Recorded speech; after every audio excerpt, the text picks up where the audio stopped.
Price is the radio play-by-play voice of Mississippi State football and Mississippi State basketball. I'm a little disappointed, Neil, that you didn't pull the jet out of the hangar and just fly back and forth to Florida and get a football game in the mix and get you another basketball game. I don't know, man. I'm not sure about the work ethic. Well, there are some things that I can't control. And if it were up to me, I absolutely would have gone. Now, good news is, Jim is willing to travel, and he still enjoys doing these things, and I'm sure glad that he's around and still willing to help. And I was like a lot of other state people. I was by the radio last night and had the game on TV, listening to Jim and Coach Williams, and watching them pull out another gutsy win against another team that played in the tournament, a year ago. So I'm excited for the team, and I'm certainly excited that Jim and Coach are there to see it and be part of it. And I'll be back soon enough, But, yeah, again, some things, not my decision. I understand that. I do, and I'm just giving you a little bit of a hard time. And there's plenty of basketball, right? You will absolutely get your fix of basketball here before long.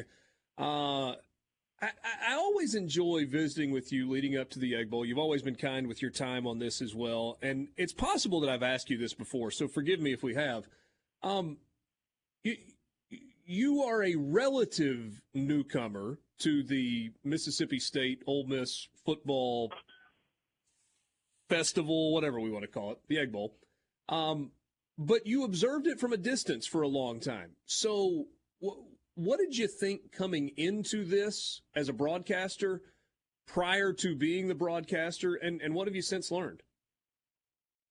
Well, I think coming into it, I certainly understood that it meant something to just about every single person who lived in the state.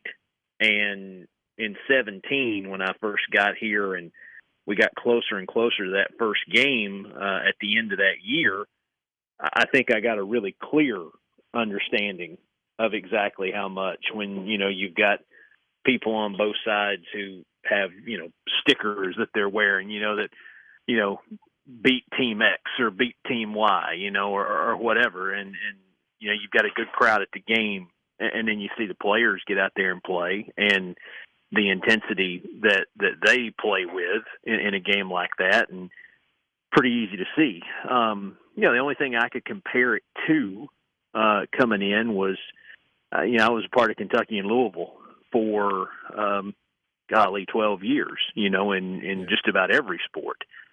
And this is nothing like that. I mean, Kentucky and Louisville, for as bitter as it could be, it didn't have anything on State and Ole Miss. Only other things I could compare it to growing up in East Tennessee and Florida.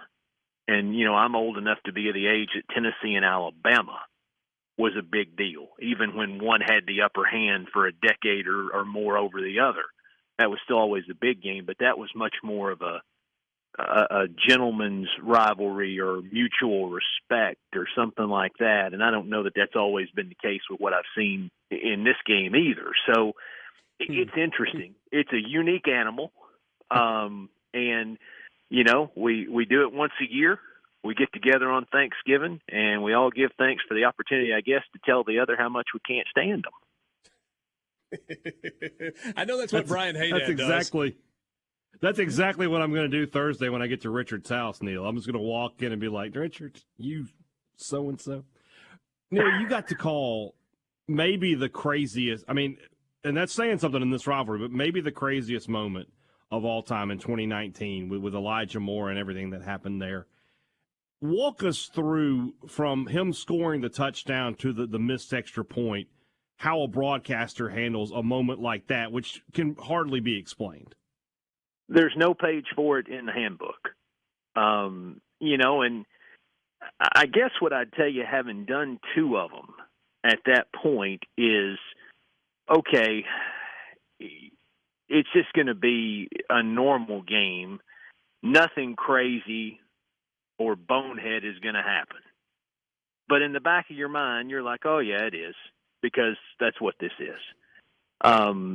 So to say that you weren't expecting the unexpected, I think I'd be lying if I didn't tell you that. But at the same time, you're thinking about the moment in the game and what it could mean in terms of the decision for Matt Luke at that point. Okay, so does he go for 2 on the road to try to win the game from the 2 or the 3, or does he, does he take the point, try to get to overtime, and then it just kind of becomes a moot point all the way around, because now you're talking about a long extra point that never works out. And I remember the pure joy from that state bench when that extra point went wide.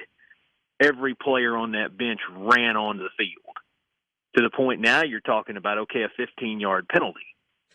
And I work with 2 state guys, dyed in the wool, on the radio, and how excited those 2 guys were, to the point that I had to kind of step in and be the bad guy there and go, now, wait a minute here. We got an onside kick coming. We got to sort this out. There's still time. So you're trying to sort through all that in the midst of what is just pure chaos on the field. Never been a part of anything quite like it. And if I do this for another 42, if I do it for another, let's say, 25 years, I don't know that I'll ever see anything quite like it again. The odds tell you I won't. Yeah, crazy. And then, and I will say this for the coaches involved in the game now, Mike Leach and Lane Kiffin. I do think that it has a degree of civility to it now that was not there when I first got here. I think Joe Moorhead and Matt Luke tried to a degree, but I just think anytime you get people together who have been in this state as long as a lot of the players in this game have, and they've had people in their ears who have been around the rivalry as long as they have, you can try your best to tone down the noise and the rhetoric and the vitriol and everything else, and sometimes it's just going to happen, But I think that's the reason people watch. To people on the outside, I think that's why they watch. They want to see what's going to happen. Yeah.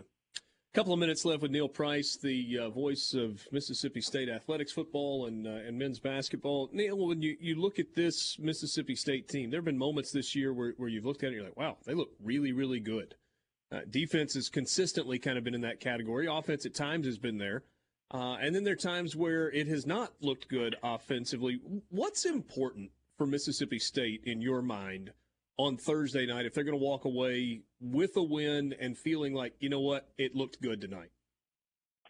Well, I don't want to sound like I'm parroting everything Mike Leach says, but the more I talk to him, the more I understand that while it may sound simple and coach speak to a lot of people, there is some real wisdom in what he says, and there's a reason why he says it. And what I would tell you is I really think it comes down to, can State's players on both sides of the ball and on special teams, can they do their job the very best they can, and can they do their job to their full potential, one play after another over the course of 4 hours? Because the issue is, if you go back and look at the games where they didn't play well, you can see some moments where there was some doubt, and maybe you got guys who assign value to how important this particular play is, or they get caught obsessing about what didn't go right the last play, and then all of a sudden you get in a funk. And the next thing you know, you've given up back-to-back bad plays. You're way behind the chains, and you kill the drive. I think all that stuff applies in a game like this. Applies in every game, for that fact. So I think it's really that simple, because you're playing against a really good team. I mean, Ole Miss got really good players on both sides. They've got some good folks on special teams. So, I mean, they're going to make their share of plays. When they do, if you're State, can you just put it behind you and play the next play? I think that's a big part of it. Brian Haydad wanted you to say run the ball. That's what Haydad wanted to hear you say. That was what was going to be important. Everybody's kind of in that camp. And, I mean, the thing about Mike Leach is this: you never know. You never know. I have been around him enough that I feel confident in saying that he's comfortable in his own skin with regard to his offense, his system, and what he wants to do. But you never know. I mean, yeah, I've seen games before. I think back to, I think back to that bowl game in Tulsa, or against Tulsa when they beat them in Armed Forces Bowl in 20, thinking they hadn't run the ball much all year. And they came out and ran the ball and ran it with some success. You know, I mean, they've done it at different times this year. Maybe they will, but only one person knows if that's going to happen or not, and that's the guy who's calling the plays. And none of us know what he's thinking right now, you know? Neil, thanks as always